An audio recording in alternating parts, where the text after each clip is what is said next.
সারা বাংলাদেশেই আমার এই 12 আসন সহ প্রত্যেক জায়গায় নির্বাচনী আমেজ বিদ্যমান। মানুষ এখন ভোট দেওয়ার জন্য মুখিয়ে আছে এবং কবে নির্বাচন।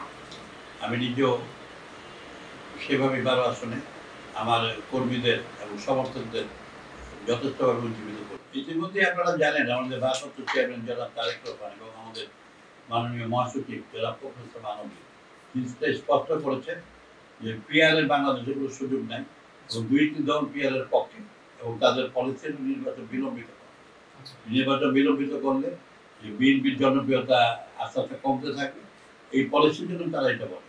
বাংলাদেশের মানুষ পিআর কি সেটা বুঝেই না এবং আমাদের দলের ভারপ্রাপ্ত চেয়ারম্যান এবং মহাসচিব ইতিমধ্যেই বলেছেন পিআরের ব্যাপারে গণভোট আয়োজন করা প্রয়োজন এবং সেটা সংসদ নির্বাচনে একই সাথে গণভোট দিলে যদি মানুষ সমর্থন করে আগামী সংসদে যে বিল এনে পাস করে পরবর্তী পর্যায়ে পিআর নিয়ে চিন্তা করতে হবে এবং পিআরের একটি অংশে আমাদের বিএনপি এবং অন্যান্য দল যে উচ্চ কক্ষের সেই বিষয়ে কিন্তু ইতিমধ্যে মতামত দিয়েছে। বিএনপি ইতিমধ্যে কিন্তু জিনিসটা পরিষ্কার করেছে যে যারা স্বৈরাচার বা স্বৈরাচার দূষণ তাদের সাথে বিএনপি কখনোই তাদের পক্ষে না, কিন্তু বিএনপি সবসময় আইনের প্রতি শ্রদ্ধাশীল এবং বিএনপি যেটা বলতে চায় আপনি যাই করেন না কেন সেটা কোনো দল আপনি নিষিদ্ধ করেন বা যাই করেন সেটা আইনি প্রক্রিয়ার মাধ্যমে হলেই জনগণ এবং সবার জন্য সেটা প্রস্তাবিত হবে না।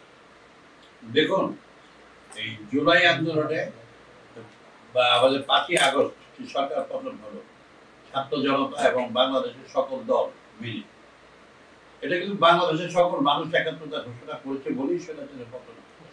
সেই আন্দোলনে আমাদের বিএনপি, আমাদের ছাত্র দল, যুব দল, আমাদের মূল দল, এমনকি জামায়াতের এবং সাধারণ ছাত্র সবাই মিলেই কিন্তু আত্মহত্যা দিয়েছে এবং তাদের প্রতি সারা জাতি শ্রদ্ধাশীল এবং সেটার ব্যাপারে জাতীয় সনদ তৈরি হচ্ছে আমাদের দলের সাথে।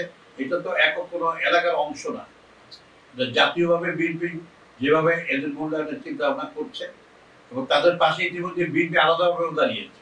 ভবিষ্যতে বিএনপি ক্ষমতায় গেলে এদের পরিবারের দিকে লক্ষ্য রাখা, এদেরকে পুনর্বাসন করা, এদের প্রত্যেকের অবস্থা বুঝে তাদেরকে স্বাবলম্বী করার সমস্ত দায়িত্ব তো বিএনপি নেবে, ইতিমধ্যেই বলেছে।